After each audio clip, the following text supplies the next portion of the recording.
అయితే ఇప్పుడే దీనికి ఇంత అంటే మీరు జస్ట్ జగన్ గారు ప్రమాణ స్వీకారం వరకు చూపించారు.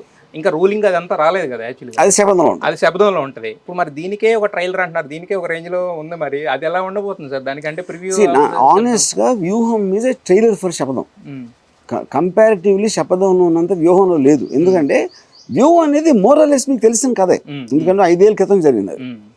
అయిన తర్వాత ఏంటి వ్యూహాలు ఇప్పటి వరకు మన సిబిఎన్ గారు జైలుకి వెళ్ళినప్పుడు వరకు కూడా అది ఇందులో ఉంటుంది. శపథంలో చూపించబోతున్నారు. అయితే యాక్చువల్‌గా ఎప్పుడన్నా జగన్ గారి మీద ఏదైనా చిన్న కామెంట్ వచ్చిందంటే నెగెటివ్‌గా ఆఫ్టర్ రూలింగ్‌లో అంటే కొన్ని ఉంటాయి కదా! ఈ రోడ్లు అని రకరకాలు వస్తుంటాయి కదా సార్. మరి అవన్నీ టచ్ చేసారా? లేదంటే జస్ట్ పొలిటికల్ దీని వరకే అది వ్యూహంలో కూడా ఉన్నాయి కదా, సీన్స్ ఉన్నాయి. ఉన్నాయి కానీ అంటే బట్ ఆఫ్టర్ ఆయన గెలిచే వరకే అంటే నేను జగన్ పరిపాలన అని నేను చూడలేదు. వ్యూహం శపథం అనేది వీళ్ళ ముగ్గురి క్యారెక్టర్స్ కాన్ఫ్లిక్ట్ అది అంతే.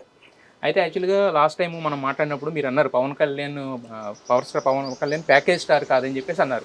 ఎందుకంటే ప్యాకేజ్ అనేది ఒక దీని వరకే తెలుస్తుంది. బట్ ఇప్పుడు ఓపెన్ అయిపోయింది కాబట్టి ప్యాకేజ్ స్టార్ కాదన్నారు కదా. మరి సినిమాలో మాత్రం ప్యాకేజ్ స్టార్ అనేది వాడారు. సో ఇప్పుడు మీ దృష్టిలో పవన్ కళ్యాణ్ ప్యాకేజ్ స్టారా కాదా? ఇప్పుడు నేను ప్యాకేజ్ స్టార్ అనేది చంద్రబాబు గారిని ప్రపోజ్ చేసినప్పుడు దానికి సరిగ్గా ఆన్సర్ చెప్పడు కళ్యాణ్. అది నేను వదిలేసాను, ఇది నాకు కూడా తెలియదు కాబట్టి. ఇప్పుడు మీరు నాకు ఏదైనా ప్రపోజల్ ఇచ్చారనుకోండి, అవునా చూద్దాం అలా అంటాను. నేను మీ దగ్గర నుంచి తీసుకున్నప్పుడే కదా కన్ఫర్మ్ అయినట్టు. అవును, కొంచెం ఆలోచించడానికి, లేకపోతే అప్పుడు చెప్పలేకపోవచ్చు, అప్పుడు చెప్పకపోవచ్చు, ఆలోచించి చెప్తానని కాదనొచ్చు. అందుకనే ఆ వేగ్నెస్ పెట్టాను. సో అయితే యాక్చువల్గా దీంట్లో కొన్ని సీన్స్ చూస్తే ఏంటంటే యాక్చువల్గా పబ్లిక్ డొమైన్లో ఉన్న సీన్లు కూడా కొంచెం అంటే రియాలిటీ నుంచి కొంచెం దూరంగా చేశారు అనేది కూడా ఒక ఇది వస్తుంది సార్. అంటే ఇప్పుడు భారతి గారికి జగన్ గారికి ఉన్న రిలేషన్షిప్ అంటే అవుటర్ సొసైటీలో అంత లేదు కదా. బేసిక్గా ఆయన పార్టీ పెట్టినప్పుడు ఉంటాం కానీ అవుటర్ సొసైటీ చూపించలేదు కదా, ఇంట్లో చూపించాను. ఇంట్లో కదా, అంటే ఆవిడ పార్టీ పెట్టినప్పుడు పక్కన ఉంటాం కానీ ఇవన్నీ కొంచెం అంటే భారతి గారిది కొద్దిగా ఎక్కువ పోర్షన్ దీంట్లో పుష్ చేశారని ఒక టాక్. అంటే నా ఉద్దేశంలో నాకున్న సోర్సెస్ నుంచి నాకు ఏమేమి వచ్చినాయో అది చూపించాను. మీ సోర్సెస్ వేరే ఉండొచ్చు.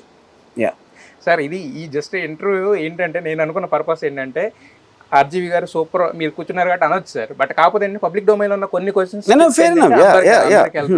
యాక్చువల్గా. అయితే యాక్చువల్గా ఇందాక మీరు అన్నారు సక్సెస్ మీట్లో మాట్లాడుతూ శపథం కూడా రిలీజ్ అయిన తర్వాత చంద్రబాబు నాయుడు గారు లోకేష్ ఒక రూమ్లో కూర్చొని ఒక 5 నిమిషాలు చూస్తారని చెప్పి. సో ఎగ్జాక్ట్ కాంటెస్ట్ ఏంటది, అది నెక్స్ట్ దాని కూడా సినిమా రెడీ చేసుకున్నారు, లైన్ రెడీ అయిపోయింది. ఇంక ఇప్పుడు సినిమా వస్తూనే ఉంటాయి ఈ పార్టీలు ఉన్నంత వరకు. అలా ఏదో ఒక పార్ట్ 2, పార్ట్ 3, పార్ట్ 4 ఎప్పటి వరకు సార్ ఇది ఎప్పుడు ఆగుతుంది? ఎవరో ఒకరు దిగిపోవాలి, ఎవరో ఒకళ్ళు పార్టీ వదిలేసి మళ్ళీ వాళ్ళు పర్సనల్ లైఫ్లోకి వెళ్తే అప్పుడు మానేస్తాం. అప్పటి వరకు కనుక సినిమాలు వస్తూనే ఉంటాయి.